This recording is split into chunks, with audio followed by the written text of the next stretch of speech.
Reading the transcript of the testimony of former White House aide Cassidy Hutchinson provides fascinating insights into two important parts of the Trump insurrection investigation. One is Cassidy Hutchinson's transformation from loyal MAGA foot soldier to whistleblower. During her interview with the committee on February 23rd, she was repeatedly asked about the story she had heard about Trump in the presidential SUV on January 6th, demanding he be taken to the Capitol. Hutchinson, at the advice of her lawyer, Stefan Passantino, continually tells the committee she cannot recall any details about that, even though she can. Quote, "I felt this moral struggle, she later admitted. I was trying so hard to be loyal to the president and to be loyal to her former boss, White House Chief of Staff Mark Meadows, and to be loyal to the Trump White House. But in the back of my mind, too, I just kept thinking, like, this is wrong. I don't like who I'm being right now," unquote. In April, Cassidy Hutchinson reads a legal brief filed by the committee and sees excerpts of that February testimony. Quote, "I kept reading how I was responding to questions in the I don't recalls and dancing around my responses, completely hedging for Trump and for Mark Meadows, where I would say, like, I was sticking up for them and saying that, like, essentially what they did wasn't really that bad. I just had a mental breakdown after that because I just, I was disappointed in myself. I was frustrated with myself. To be blunt, I was kind of disgusted with myself. I became somebody I never thought that I would become. And it was hard. It was hard to come to terms with then. It's hard to look back on now," unquote. Cassidy Hutchinson's transformation from MAGA foot soldier to courageous whistleblower is now part of history. And members of the committee firmly believe without her testimony, we would not have heard from so many others who ultimately provided valuable facts, including former White House counsel Pat Cipollone.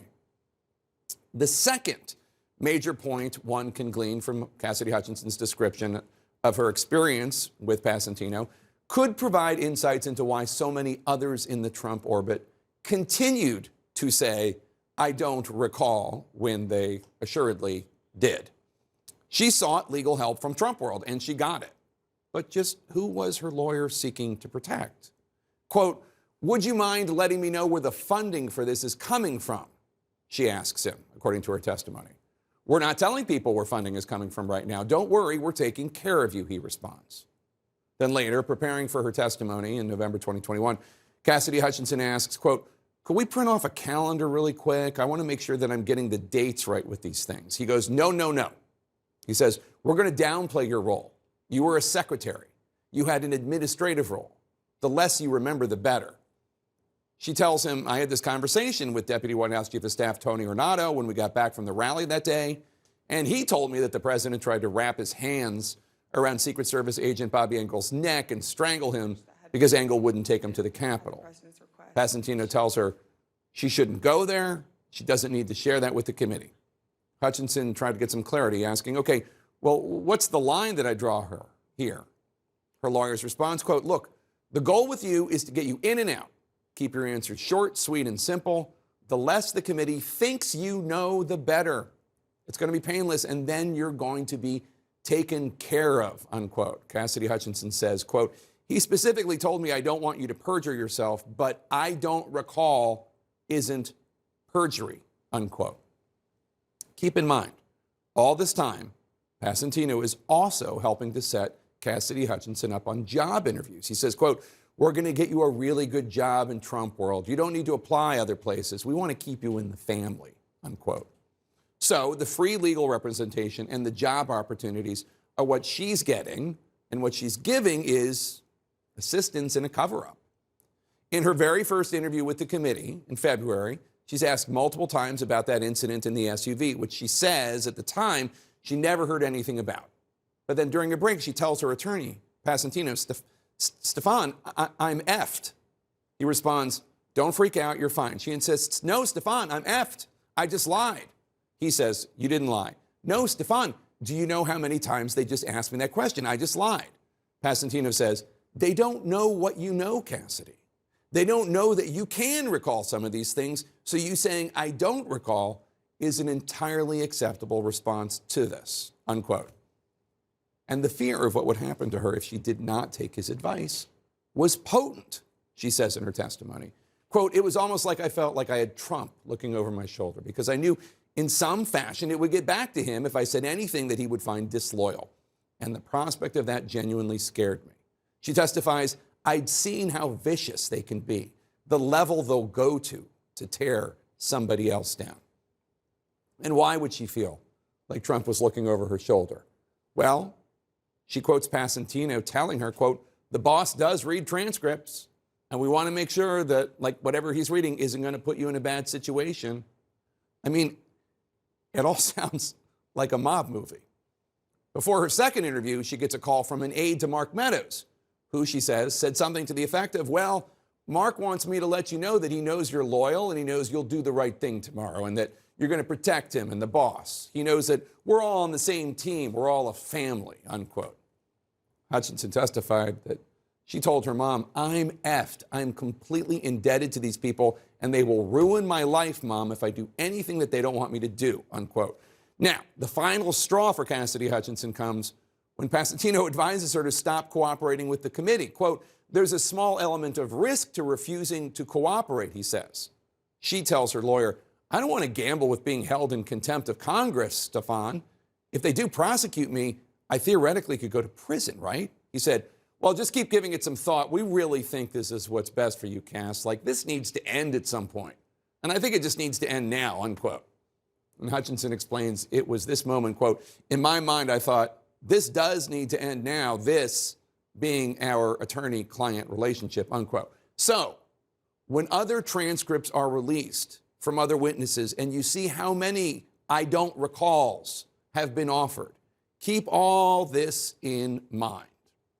We should note that in a statement, Passantino says he represented Hutchinson, quote, honorably, ethically, and fully consistent with her sole interests as she communicated them to me, unquote. Our team here at CNN has been working its way through this 845-page report. Let's discuss some of the key takeaways and the pressure campaign on star witness Cassidy Hutchinson. And Evan, this conversation she recalls with her first attorney, Passantino, is it evidence of inducing perjury to say, you can say I don't recall even if you do? Yeah, I mean, it does sound like it. And I think that's one of the things that Cassidy Hutchinson likely would have talked about with the Justice Department when she met with them for an interview. And her testimony goes beyond just Passantino. What you're hearing there is a wider effort, really, to try to keep her from helping this committee get to the bottom of what they were trying to get to the bottom of. And that includes Mark Meadows. If Mark Meadows is passing on messages saying, you know, I know tomorrow's going to go well for you, you know, make sure you stay on the team, you know, there are ways for prosecutors to get at exactly what was going on here if there was a wider conspiracy to try to make sure she lied to the committee. Yeah, interference. Those are crimes. Yeah. And Caitlin, the report alleges that Trump personally, quote, oversaw the scheme to put slates of fake electors in 7 states that he lost, despite concerns from his attorneys, expressed concerns that doing so would be against the law. What's the significance of this? Well, Jake, one of the things that you see in that episode, as well as the Cassidy Hutchinson documentation we have now, is there are so many people that were witness to what was going on, and so many people that were in touch with the very senior people around Donald Trump, people like Rudy Giuliani. There's a man named Ken Chesebro who was working as a lawyer for Trump, for the campaign. And what happens when the committee goes and digs in, talks to all of those people, hundreds of people related to the fake electors? They're getting stories where it's not clear who has intent, who's knowingly, willfully trying to submit these fake documents. But you know who does know and who is knowingly, willfully taking part in it? It is the people that are orchestrating it. And those are people that are talking to Donald Trump, not just about the use of electors in those states, but how that fits into the broader plan to try and get Mike Pence to stop the transfer of power to the presidency. Paula, Trump's repeatedly claimed he was relying on the advice of his attorneys in his attacks on the election. The report makes it pretty clear that a lot of attorneys were not giving him bad advice. Absolutely, and they argued that this was premeditated. This was always the plan. They present this new evidence, emails from a conservative group urging Trump to rebut the election if he lost.